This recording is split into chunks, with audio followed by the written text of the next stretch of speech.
Hello everyone, welcome to my ITEC portfolio. My name is Lali Rodriguez and today I will be sharing with you my portfolio and how it represents my growth as a future teacher and my journey in learning how to integrate technology meaningfully in the classroom for all students, especially diverse students. To start off, I start by talking about the universal design for learning and assistive technology. I include things like low-tech tools, high-tech tools, and apps for learning. Next, I talk about basic productivity tools and artificial intelligence. I did this module and I used basic productivity tools to create a professional journal that documents my learning in the International Society for Technology. I talked about Canva in here and also included a Canva presentation. I would definitely say that one of the biggest challenges I had this year was creating this Nearpod lesson. At the end, I found it to be really resourceful and saw how it helped students because of the activities I included. Also, adding audio to my slides was a particularly difficult task for me. I wanted to make the lesson more accessible, especially for students who are English learners who learn better as auditory, but it took me a few tries to figure out how to capture and upload the video correctly.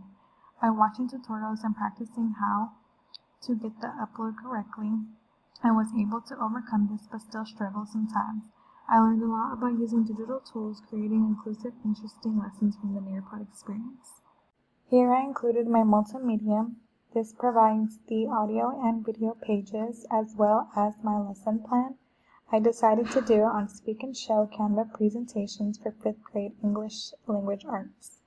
For my audio, I really enjoyed listening to podcasts and I enjoyed seeing how many teachers create podcasts in order to help other teachers.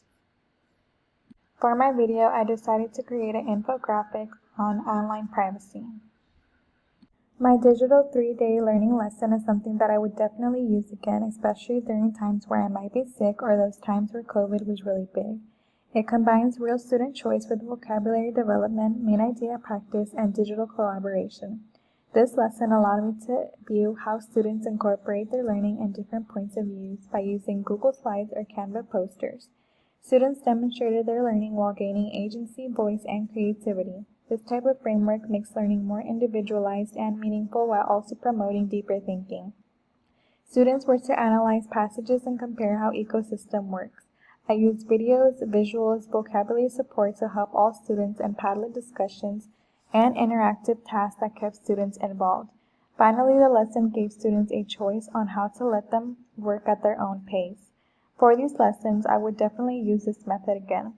One practice that I would definitely take in my future classroom is designing lessons with student choice and voice. I feel like letting students take control of the way they learn is crucial, even with having only 2 options where they can choose from this. This allows them to choose the best option for themselves and also allows them to show their best work with something they're comfortable and confident doing. Students are able to maintain their interest and take greater responsibility for the work thanks for the method that I used. Additionally, it also increases the accessibility and significance of learning. Technology played a huge role and allowed me to offer visual, sounds, and interactive tools like Padlet, Canva, which also supported diverse learning styles. I will continue to use technology to tailor instruction and ensure that every student has the resources they require for future success. Thank you for watching.